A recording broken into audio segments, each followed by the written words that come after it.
Hi everyone, knowledge group पे मैं प्रियंका आपका स्वागत करती हूँ। और जैसा कि एसएससी एमटीएस में हमारा जो क्लास चल रहा है, क्लास में सिंटेक्स चल रहा है, ठीक है। तो सबसे पहले हम सिंटेक्स चैप्टर स्टार्ट करें उससे पहले हम सिनोनिम्स डिस्कशन करते हैं और उसके बाद कुछ एंटोनियम्स के वर्ड हम आपके साथ डिस्कशन करते हैं क्लास के शुरू में, ताकि इस तरह आपका सिनोनिम्स और एंटोनियम्स जो है दोनों प्रिपरेशन अच्छे से हो जाए, ठीक है। तो पहला आज हमारा वर्ड है जो सिनोनिम्स यानी पर्यायवाची शब्द, जिसे हिंदी में पर्यायवाची शब्द कहते हैं। तो पहला वर्ड है एक्सेस। एक्सेस का मतलब होता है समीप में पहुंचना, ठीक है। जब आप इसका सिनोनिम्स बनाएंगे तो वो होगा एडमिशन, एडमिटेंस, अप्रोच और इंट्रेंस, ठीक है। दूसरा वर्ड है एक्सीडेंट। एक्सीडेंट का मतलब होता है दुर्घटना। तो जब आप इसका सिनोनिम्स बनाएंगे तो बनेगा आपका calamity, casualty, disaster and collision, ठीक है। तो ये थे वर्ड सिनोनिम्स, ठीक है। अब हम बात कर लेंगे एंटोनिम्स, यानी एंटोनिम्स का मतलब होता है विलोम, ठीक है।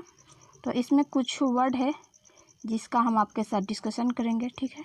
तो पहला वर्ड है एलियन। एलियन का मतलब होता है विदेशी, ठीक है। तो जब आप इसका विलोम शब्द बनाएंगे तो आपका बनेगा नेटिव, ठीक। दूसरा है अल्टरनेटिव। इसका मतलब होता है सावधान। तो जब आप इसका विलोम बनाएंगे यानी एंटोनियम्स तो बनेगा इन अटेंटिव, ठीक है। तीसरा वर्ड है अट्रैक्ट। अट्रैक्ट का मतलब होता है आकर्षित करना। तो जब आप इसका विलोम शब्द यानी एंटोनियम्स बनाएंगे तो बनेगा रिपेल, ठीक है। चौथा है अटैक। अटैक का मतलब होता है आक्रमण करना।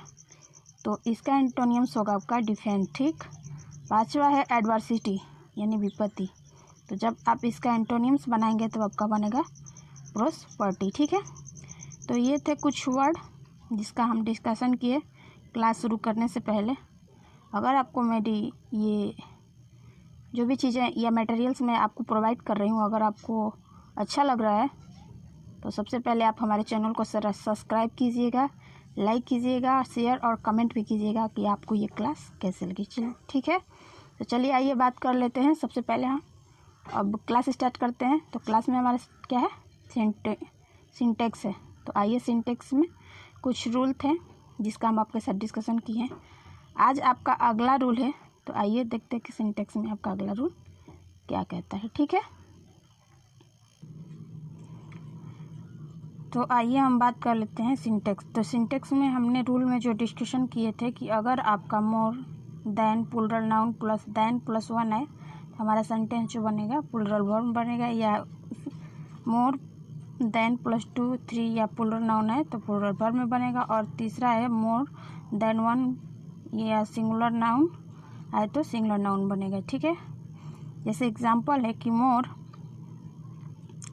Boy than one are dancing. तो ज़्यादा लड़कों में से एक लड़का क्या है, डांस कर रहा है। दूसरा एग्जांपल है कि more doctors than one has gone.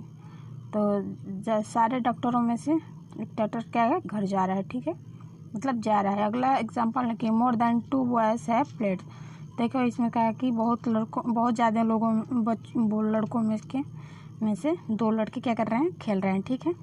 अगला एग्जांपल है कि more than 1 boy is dancing, ठीक। तो एक लड़का क्या कर रहा है, नाच रहा है ज़्यादा लोगों में से, ठीक। पांचवा एग्जांपल है कि more girls than one have done their work, ठीक। तो कह रहा है कि सारी लड़कियों में से एक लड़की जो है अपना काम की है, ठीक, अपना वर्क जो है कंप्लीट की है। अगला एग्जांपल है कि more than one leader has closed his account, ठीक। तो लिखा है कि ज़्यादातर नेताओं का जो अकाउंट है क्या है, क्लोज हो चुका है, ठीक। तो ये थे rule plus example. I hope कि आपको अच्छे से समझ में आ गया होगा। अब आइए आगे इसमें और भी रूल है जिसका हम डिस्कशन आपके साथ कर लेते हैं, ठीक है। तो आइए आगे क्या रूल है उसको हम देखते हैं और उनका सिंटेक्स में कैसे यूज़ होता है उसके बारे में हम जानते हैं, ठीक है। तो अगर सबसे पहले आप हमारे चैनल को सब्सक्राइब कर लीजिएगा और लाइक बटन को प्रेस कर दीजिएगा, ठीक है। आइए देखते हैं। आगे रूल है सिंटेक्स में कि अगर आपका ईच प्लस सिंगुलर नाउन आए तो आपका सेंटेंस जो है सिंगुलर वर्ब में बनेगा और हीज हर और इट्स का यूज़ होगा, ठीक है। दूसरा रूल है में इसमें कि अगर आपका एवरी प्लस सिंगुलर नाउन आए तो सिंगुलर वर्ब में भी सेंटेंस बनता है, इसमें भी आपका हीज हर और इट्स का यूज़ होता है। तीसरा रूल है कि अगर आपका ईच एंड या एवरी प्लस सिंगुलर नाउन आए तो सिंगुलर वर्ब होता है, इसमें भी हीज हर और इट्स का यूज़ होता है, ठीक है। जैसे एग्जांपल है कि each boy has done his work, ठीक, तो प्रत्येक लड़के अपना अपना काम कंप्लीट कर चुके हैं, ठीक। दूसरा एग्जांपल है कि each teacher and each student is doing his work, तो कह रहा है कि प्रत्येक टीचर और प्रत्येक विद्यार्थी जो है अपना काम कर चुके हैं, ठीक है। तीसरा एग्जांपल है कि each and every police man is working properly, ठीक, तो कह रहा है कि ईच मतलब प्रत्येक पुलिस वाले या प्रत्येक आदमी अपना अपना काम खास तौर से कर रहा है, ठीक है। अगला देखिए, ऐसे ही एग्जाम्पल जो है आपका एग्जाम में पूछता है, ठीक है। जैसे कि चौथा है एरर से रिलेटेड, ठीक है, ऐसे ही क्वेश्चन आपका पुटअप होता है। तो एग्जाम्पल है कि ईच मैन प्रत्येक आदमी वोमेन एंड चिल्ड्रन औरत और बच्चे has gone child out of the village, अपने बच्चे के साथ गांव जा चुके हैं, ठीक है। तो ये थे रूल प्लस एग्जाम्पल जो आपको अच्छे से समझ में आ गया होगा, ठीक है। आगे आइए, इसमें और भी रूल है जिसका डिस्कशन हम आपके साथ करेंगे, ठीक है। तो आइए उन पे हम बात कर लेते हैं। आगे रूल है कि आपका कलेक्टिव नाउन जैसे कि family, committee, audience, army, pride यानी शेरों का झुंड हो तो सिंगुलर नाउन होते हैं, ठीक है। अतः इसके बाद सिंगुलर वर्ब का भी प्रयोग होता है, क्योंकि अगर हंटर का बोध नहीं हो पाता तो अतः पॉजेसिव एडजेक्टिव इट्स का प्रयोग होता है, ठीक है। जैसे एग्जांपल है कि my family is safe in its house, मेरे परिवार जो है घर में क्या है, सेफ है यानी सुरक्षित है। दूसरा एग्जांपल है कि the jury has sued its judgement, ठीक, जज जो है क्या है, न्याय सुनाएंगे, जज न्याय सुना चुके हैं, ठीक है। तीसरा एग्जांपल है कि the army has choice it's commander, army जो है अपना कमांडर चुन सकता है, ठीक है। तो ये है रूल, ठीक है। आगे इसमें और रूल है, आइए उसको देख लेते हैं। तो आगे इसमें रूल है कि यदि कलेक्टिव नाउन का प्रयोग समूह के रूप में नहीं करके अलग अलग सदस्य के रूप में करे तो ये प्लुरल हो जाता है और ऐसे पॉजेसिव एडजेक्टिव यानी देयर का प्रयोग करते हैं। जैसे एग्जांपल है कि the army have taken their guns, ठीक, तो आर्मी अपनी क्या चुकी है, अपना अपना गन ले चुकी है। दूसरा एग्जांपल है कि the audience are sitting on their seats, ठीक। तीसरा एग्जांपल है कि the committee has elected his chair, जो कमेटी है तो अपना क्या सदस्य चुन चुकी है, ठीक। चौथा एग्जांपल है the committee have taken their seats, ठीक। तो ये थे कुछ रूल, ठीक है। आगे इसमें और भी रूल है जिसका हम डिस्कशन करेंगे आपके साथ। अगर आपको मेरी क्लास पसंद आए तो लाइक, शेयर और सब्सक्राइब जरूर कीजिएगा, ठीक है। आइए देखते हैं इसके आगे रूल क्या है। आगे रूल है कि अगर आपका 5 किलोमीटर 10 ईयर्स 2000 रुपीज़ आदि का बोध हो, आदि का प्रयोग यदि वाक्यों के इकाई यानी यूनिट के रूप में करें तो सिंगुलर हो जाता है। जैसे एग्जांपल है कि 10,000 रुपी हैव बीन स्पेंड बाई मी, यानी 10,000 रुपया मेरे द्वारा खर्च किया गया, ठीक है। दूसरा एग्जांपल है आपका कि 5 year is a long distance, वह 5 साल से हमसे दूर है, ठीक।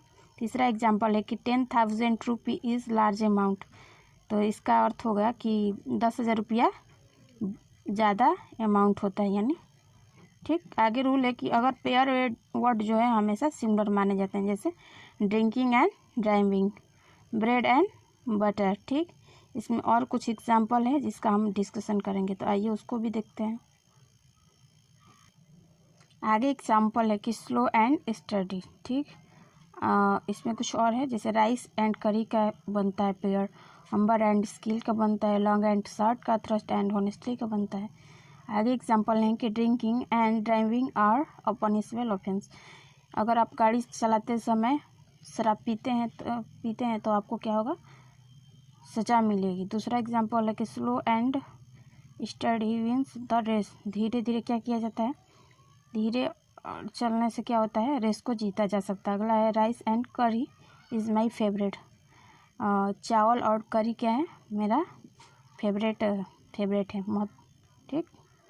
चौथा एग्जांपल है कि the long and short of this question are this. तो देखिए इसमें कहाँ पे एरर है, तो इसमें जो एरर है हमारा आर के जगह इज का यूज़ होगा। किसका यूज़ होगा, तो आर के जगह इज। तो इस तरह हमारा सेंटेंस जो करेक्ट बनेगा कि the long and short of this question is this, ठीक।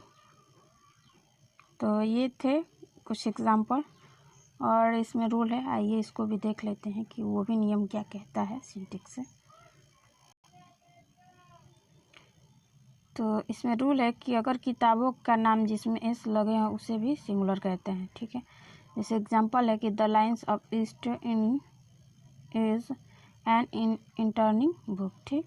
दूसरा एग्जांपल है कि the daffodils have been read by me, यानी डैफोडिल्स जो है वो ग्रेजुएशन में जब आप इंग्लिश से बीए करेंगे तो आपको डैफोडिल्स का बुक है, बहुत बढ़िया और प्यारी सी स्टोरी है, बहुत अच्छा लगता है। तो इसका अर्थ होगा कि daffodils have been read by me, यानी डैफोडिल्स जो है कि बुक जो है वो मेरे द्वारा पढ़ा जा चुका है, ठीक है। अगला एग्जांपल है कि Gulliver travels in nice book, तो गलिवर ट्रेवल्स जो है बहुत अच्छी किताब है, ठीक है। तो ये थे रूल प्लस एग्जांपल सिंटेंस से रिलेटेड, और इस तरह आज हमारा जो सिंटेंस से रिलेटेड रूल्स प्लस एग्जांपल थे अब ख़त्म होते हैं। आई होप कि आपको ये वीडियो बहुत अच्छी लगे। अगर पसंद आए तो like, share, subscribe and comment भी कीजिएगा कि आपको ये क्लास कैसी लगी, और आगे हम जो लेकर आएंगे आपको सिंटेक्स से रिलेटेड क्वेश्चन प्रैक्टिस, ठीक है। फिर मिलते हैं नेक्स्ट वीडियो के साथ, तब तक के लिए थैंक यू।